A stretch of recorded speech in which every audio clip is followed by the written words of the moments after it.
کچھ لوگ ایسے ہوتے ہیں جو جہالت کو سپورٹ کرتے ہیں کیونکہ اندھیروں کے سوداگر ہوتے ہیں. بہت پرانے وڈیرے جو ہوتے تھے نا، اللہ تعالیٰ معاف کرے، سب نہیں کچھ بڑے وڈیرے، وہ اپنے گاؤں میں اسکول نہیں بننے دیتے تھے. اور جب ان سے وجہ پوچھی جاتی تھی وہ کہتے تھے اگر ان غریبوں کے بچے پڑھ گئے تو ہماری بھینسوں کو چارہ کون ڈالے گا؟ جہالت رہے گی تو کام چلے گا. آج بھی کچھ پیر اپنے آستانوں پر مدرسہ نہیں بننے دیتے. آپ دیکھ رہے ہیں بڑا پیر ہوگا لیکن ادارہ نہیں ہوگا. کیوں؟ کہ اسے پتہ ہے یہ پڑھ گئے تو مجھے پیر تھوڑی مانیں گے، پھر ان کو تو پتہ چل جائے گا کہ میں کیا شے ہوں.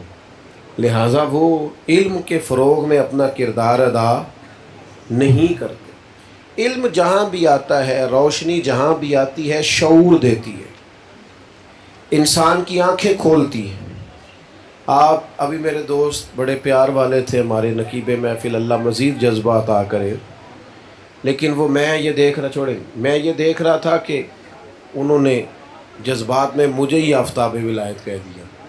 میں اس پر بڑا پریشان تھا. اللہ تعالیٰ مجھے ولیوں کا غلام بنا دے، یہ بڑی بات ہے. میں آپ سے عرض کروں کہ ان پڑھ پیروں کی کرامتیں بھی زیادہ ہوتی ہیں. اس کی وجہ یہ ہوتی ہے کہ کسی چیز کو کسی جگہ پرکھنا نہیں، علم کا دورہ ہی نہیں. اور جہاں کچھ تعلیم ہوتی ہے وہاں کو بات کی جاتی ہے تو اسے پرکھا جاتا ہے، اسے ٹٹولا جاتا ہے، اس پر غور کیا جاتا ہے. جڑے محرم راز حقیقت دے وہ پھر راز حقیقت کھول دے نہیں. اے جنہ ویکھیا نہیں وہ کرن گلاں، جنہ ویکھ لیا پھر بول دے نہیں. تو اپنی زندگی میں مزاج علم کا پیدا کرے، سیکھنے کی طبیعت پیدا کرے. ہمارے ہاں جلسے ہوتے ہیں، اجتماعات ہوتے ہیں، محافل ہوتی ہیں، آنا جانا ہوتا ہے. پہلے تو نعروں کا زور زورہ ہوتا تھا، آج کل موبائلوں کا شور شرابہ ہوتا ہے. ہم تربیت نہیں لے پاتے اس لیے کہ موبائل سے نظر ادھر ادھر جائے گی تو وہ سیکھے سکھائیں گے نہیں، ہمارا مزاج اور ہو جاتا. سیکھنے سکھانے کا مزاج پیدا کریں. جتنے ہم جمعے پڑھتے ہیں نا، یعنی ہر جمعے اگر ایک آیت کا ترجمہ بھی ہماری مسجد میں ہوتا ہو تو مہینے میں قرآن مجید کی 4 آیتیں تو ہماری سمجھ میں آنی چاہیے نا. اگر ایک حدیث پاک بھی ہر جمعے ہمارے خطیب صاحب پڑھتے ہو، اگرچہ زیادہ پڑھتے ہیں لیکن اگر ایک بھی وہ سناتے ہو اور ہماری طبیعت سیکھنے کی ہو تو 4 احادیث مبارکہ تو ہر جمعے ہمیں ملے گی نا سننے سمجھنے. تو جب مزاج علم کا ہوتا ہے، شوق علم کا ہوتا ہے، طبیعت لگتی ہے، تو ایک بات اور ذہن کے اندر رکھیے گا، اسلام علم حاصل کرنے پر بھی اجر بیان کرتا ہے. یعنی آپ قدم جب اٹھاتے ہیں نا راہ علم میں کہ میں سیکھنے جا رہا ہوں، تو آپ کا وہ قدم راہ خدا میں شمار ہوتا ہے. ہم نے خود ماحول بنایا ہے، ہمارے ہاں یہ مزاج بنایا گیا کہ ایک طرف اگر ایک مولانا بیٹھے ہوں نا درس و تدریس کر رہے ہوں، اور دوسری طرف ایک بابا صاحب بیٹھے ہوں، بہت بڑا جبہ، بہت بڑی تسبیح، بہت بڑا ان کا اٹھنا بیٹھنا، ایک بابا جی بیٹھے. آپ کو سمجھ آ رہی ہے میری باتوں کی؟ جڑے بولے نہیں نم نہیں آ رہی. اچھا اللہ آپ کو خوش، ہاں نہ نہیں نہ کی تو میں پریشان ہو گیا.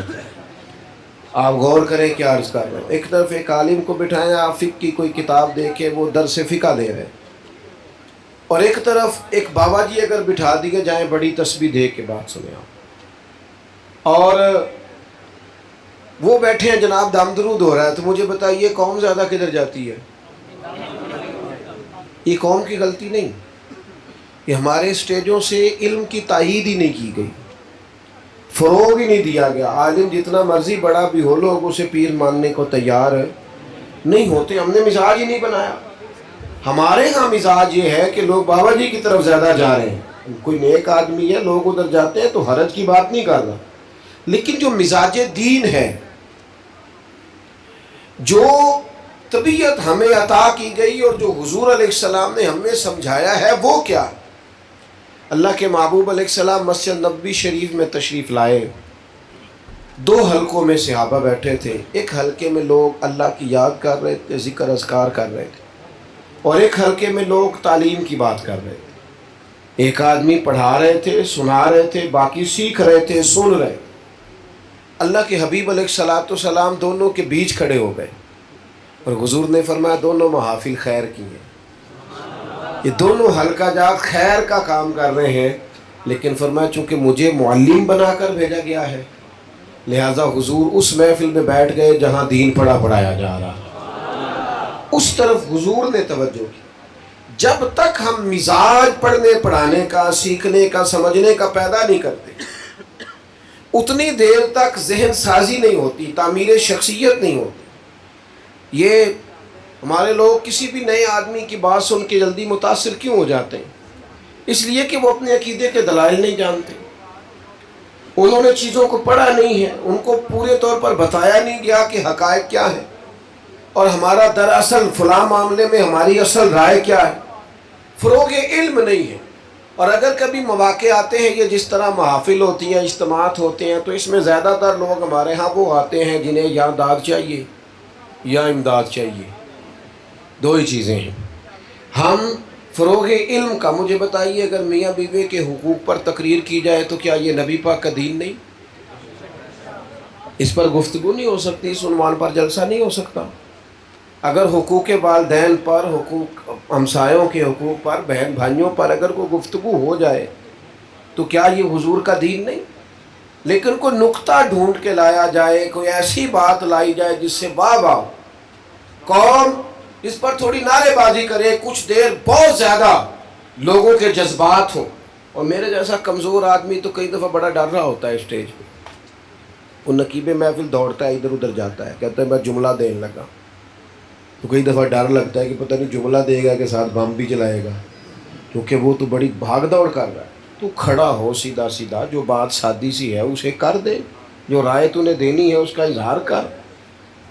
اور جملہ دینے سے بہتر تھا تو یا کوئی قرآن مجید کی آیت پڑھ دیتا یا تو حضور کا کوئی فرمان سنا دیتا۔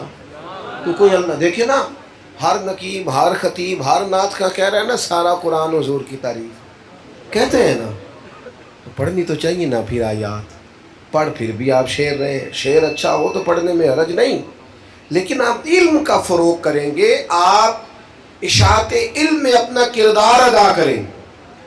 تو ایک تو وہ لوگ جو آتے ہیں محافل میں انہیں مزاج علمی بنانا ہوگا۔ حاجی اعلیٰ حضرت رحمۃ اللہ علیہ کے پاس ایک حاجی لال خان صاحب بیٹھا کرتے تھے،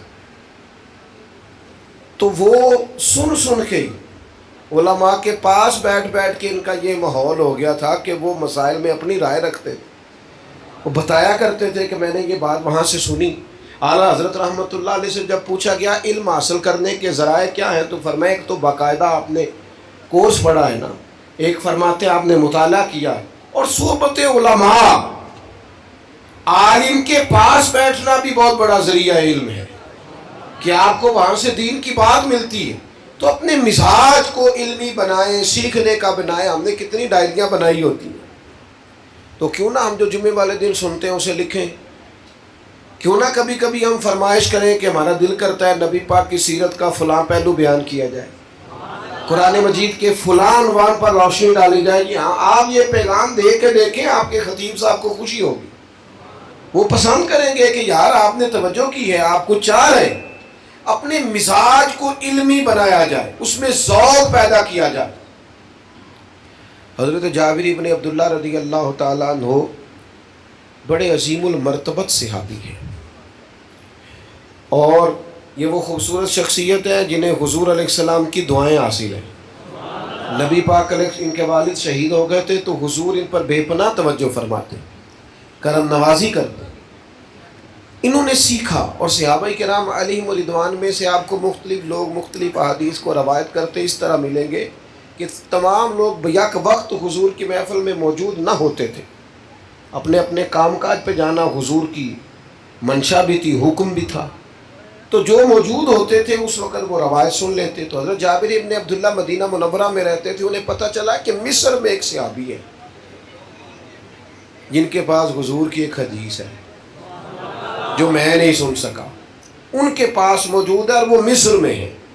خاص غور فرمائیے گا، یہ صحابہ نے مزاج دیا، یہ بھی تو صحابہ کی سنت ہے نا کہ ایک حدیث سننے کے لیے، یعنی بہترین خطیب سننے کے لیے نہیں، ایک ہے کہ بڑا بہترین خطیب اور بڑی اس کی آواز کا بام و در، اور جملے تراشنے اور کہنے کا اس کا بڑا سلیقہ، اور بات کہنے کا بڑا ڈھب، بڑا انداز۔ ایک تو بات وہ ہے، ایک یہ ہے کہ حضور کا فرمان مجھے ان لفظوں کے ساتھ مل جائے جو محبوب نے فرمایا اور صحابی نے محفوظ کیا۔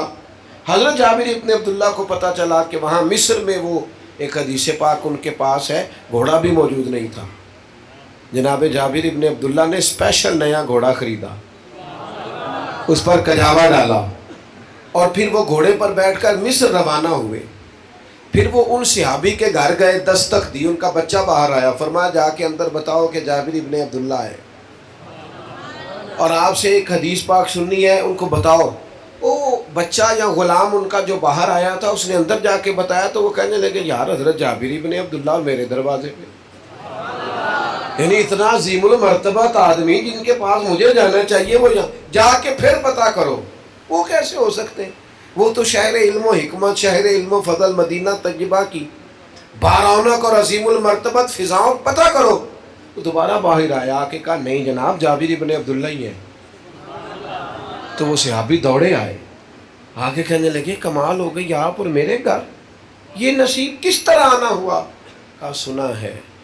اور یارو یہ چاشنی پیدا تو کرو اپنی طبیعت، یہ ذوق پیدا تو کرو۔ کہنے لگے سنا ہے آپ کے پاس کریم محبوب کی حدیث پاک ہے جو میں نے نہیں سنی، میں نے اس کا سماع نہیں کیا، آپ کے پاس ہے، وہ آپ مجھے عطا کر دیں گے، سنا دیں گے؟ تو اسے ابھی کہنے لگے آئیے نا اندر بیٹھیے نا، کھانا کھائیے نا، موقع دیجیے۔ کہنے لگے میں کھیتی باڑی کرنے والا مصروف آدمی ہوں، اسپیشل گھوڑا لے کے آیا ہوں، بس آپ میری جھولی میں محبوب کی حدیث کی خیرات ڈالیں اور میں پھر واپس جاؤں گا۔